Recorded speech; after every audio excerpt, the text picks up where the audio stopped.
Alrighty, Team Runox, we have Dominic here with us today. He just won the remote regional, and what did you play today? I played DRACOTAIL, best deck in the game. The best deck? Might be. Okay. Do you have any shoutouts before we begin? Yeah, I want to say shout out to Dueling Guard. Use the top link in the description for 15% off. Also shout out to Lost Zone Cards and Collectibles and Wooter. And shout out Team Runox. And then also shout out to Curly for chilling with me, playing against me. And then shout out to Stellan for putting me on DRACOTAIL. He tried to make me play branded cards, but I did not. Shout out my brother Oscar for being a bot and skipping the tournament to go play locals. Shout out my locals. Shout out to my parents for supporting me. Shout out to my cats for hanging around all day. And then the biggest shout out goes, besides the shout out to the team, goes to my girlfriend for supporting me and being happy for me. Alrighty. If there's nothing else after that, let's hop into the deck profile. So for the main deck, I played 41 cards. The engine is pretty self-explanatory, pretty standard. I play 3 Pimena, 3 Lucas, 3 Malulu. This is always 3 ofs in every DRACOTAIL deck that you're seeing. I play 2 Pan and then 1 Urgula. Did you ever consider... Oh, sorry. I decided that the big dragons shouldn't be like 4 in this kind of build without like King of the Swamp and the extra like polymerizations and waste of fuse. And I wanted to open Pan with 5 mana more than I wanted to open Urgula with 5 mana for the extra disruption off of the Pan pop. The Urgula is always in my hand every game. But it's nice to draw. All these cards are nice to draw. You want to see all of them. You could potentially consider cutting this down to 40 cards and cutting out 1 Pan, but I like the ratios how they are a lot. It makes it so when you see 5 mana, your odds of drawing another DRACOTAIL with it are very high. And then for the spells, I played 3 Ketsu, I played 3 Rahu. These are standard, self-explanatory. These are board breakers in the deck. These cards are insane. If you get to resolve one of these, I think you basically auto-win the game if you resolve a spell. I do have a question for you about that. So some people are saying that those feel really cloggy. Do you agree with that? I think there's some scenarios where opening the spell cards feels kind of awkward if you already have a bunch of like monsters and ways to play the game.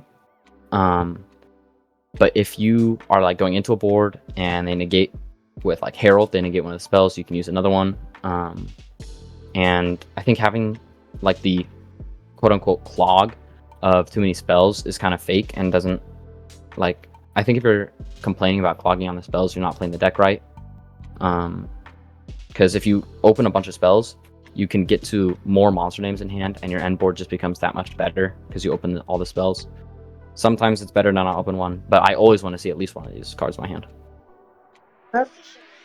Then I play the 2 Ricks, the 2 trap cards. Nothing really to say about these. You have to play them both, unfortunately.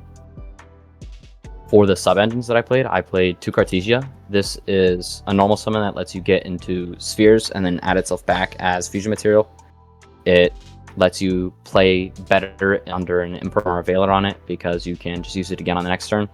And because of the way that the engine works, that gives you follow-up plus multiple disruptions.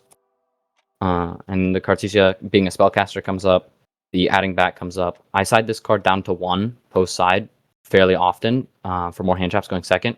But going first, this card's insane. It's better than King of the Swamp because it's both a fusion material and a fusion, like a way to fuse, while King of the Swamp is only 1. And the Dragoon for King of the Swamp is fake. That doesn't like actually come up. The other sub-engine I played is 3 Azuna and 1 Lupus. These cards are also hand traps. They're bad into Yummy. You side them out into Yummy. I'll show you more of the siding patterns when we get to the side deck. But into every other deck, these cards are insane. Whenever I opened these cards this weekend, I felt very, very safe. The Ripper is a very powerful card going first. They let you can fuse off like Lupus from hand if you open this, summon it back from grave. These cards are insane. I would recommend you kind of have to play these cards in this deck. And then for the best engine in the deck, I play 3, 6, 9, 12, 15 hand traps on top of the 3 Azuna, 3 Pimena, and 1 Lupus, which kind of counts as a hand trap. It's also kind of a board breaker, so you have just an infinite number of hand traps in the deck, so your chances of opening them are very, very high, of opening like 2 or more. The Charmies are broken, self-explanatory, you don't really need to explain these. The If you Ash. ever, oh, sorry. Go ahead. I was just gonna say, did you ever open like a name, a Phimena, and like 2 Charmies and just passed? Yes, that does happen. I'll open multiple Charmies in just like one name, like just a Phimena, and then you'll draw into another one. There was a game today where I opened 3 Perulia, and then I tried to play, but I got hand trapped, so I made SP banish itself, and then dropped double Perulia and won the game because of my draws. Nice. The Ash, it helps you beat Charmies, it lets you beat Obedience School, it lets you beat. It's just really generic. Veiler over Imperm because Imperm's not a monster, and you can loop Veiler with Arthalion and use it again. And then 3 Nib. This deck is the best deck to play Nib because it pairs so well with all of your other hand traps. You can bait a Ripper with an Azuna, or with a Phimena, or with a Veiler. Any other hand trap lets you bait the Ripper, so then you can nib them, and they're basically on nothing. Moving on to the extra deck. I play 3 Arthalion. It's standard, 2 Gulamel. Also standard, 1 Secretarion, and then 1 Mysterion. The whole tournament, I never summoned the Secretarion. I summoned Mysterion like twice, but mostly you're just summoning Arthalion and Gulamel, and that's totally fine. I don't think you need any other fusion monster like the Star Source or Philia Regis. I think those aren't like good enough to actually play. Chaos. For the Link monsters, I play 1 Snatchy and 1 Spirit with Eyes of Blue. The Snatchy, you'll see why I'm playing it. It's not Reaper. I'm playing Metaltronus in the side deck. But the Snatchy is just there for the Metaltronus, and it doesn't really need to be anything else. For the Link 2s, I play 1 Hermetic Spheres, 1 Cross Sheep, 1 SP. All these cards came up today. Cross Sheep is when you're like getting out of resources, turn 2 bodies into the Cross Sheep, summon back your fusions, Cross Sheep, summon back like a Lucaeus, search a name. It's gives you insane follow-up. And then for the rank 5s, I play 1 Ripper, 1 Valon.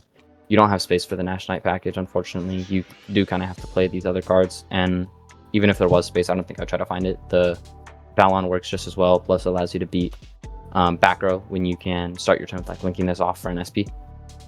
And then I play 1 Typhon. This card came up once, and I lost the game anyway, so it didn't matter. Finals. Yes, sir. For the side deck, I play 3 Fenner, God card in this deck. Lets you search another fusion material, beat K9. It's insane. The best card in the game, 1 Skill Drain. This card says FTK your opponent because all of your cards are way bigger than the Yummy monsters or any Vanquishable monster besides the Caesar, but if they're under skill chain, it's really hard for them to get to Caesar. I also play 3 Droll. This card came in clutch. I played against Mitsu Rise twice. I played against Vanquish Soul twice, and Droll is good in all those decks, against all those decks, and really solid into random other rogue stuff you might run into at a regional. I played 2 Phantasme and 2 Ghost Bell for Yummy. So the plan is, post side, no matter what game you're going into, if you're going first or second, you always put in these 4 for the 4 K9 monsters. Because the K9s just don't do anything against Yummy, and these are some of the best cards against Yummy. You also put the bells into the mirror match, along with the other cards in the side deck, which is 2 Retaliating Sea. This card's strictly for the mirror match only. Do not side this into Yummy. It is not good into Yummy. You only put this in for the mirror match. But this card FTKs the mirror match, and you play so many other cards that let you get bodies on the board. The Macrocosmos effect does hurt you, but you're also playing. You're playing your Azunas, you're playing your Phimenas, you're playing your Nibs, you're playing Lucaeus, you're playing Ketu to search Lucaeus. All these cards are getting you bodies on the board that let you use this as a link material to go into an SP. And then I play 2 Metaltronus. This card checks the turn 0 plays of DRACOTAIL. It checks Yummy quite well. A Metaltronus on a Snatchy after you hand trap them to a half board is just game. It's very, very insane. The power level on this card is nuts. I wish I'd opened it at all today. I did not, but in testing, it's absolutely broken. And that is it for the list. The deck felt very clean. 41 cards. I think I only bricked like once, and I still won the game because Charmies are pretty good cards.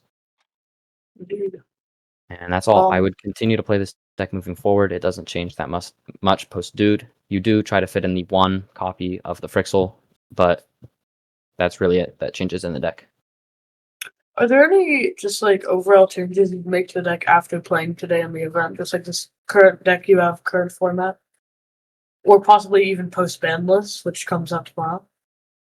I think post ban list, it depends on what decks are being played the most. I think the Perulias are a possible flex spot, and I think the Veilers are a possible flex spot for potentially like Drolls in the main deck or something, depending on like what decks are being played the most. But as I start like playing the next format post ban list, I'm gonna keep the deck exactly how it is right now until we get Frixel, and at that point, it'll probably just be really easy swap. Take 1 pan out, put 1 Frixel in.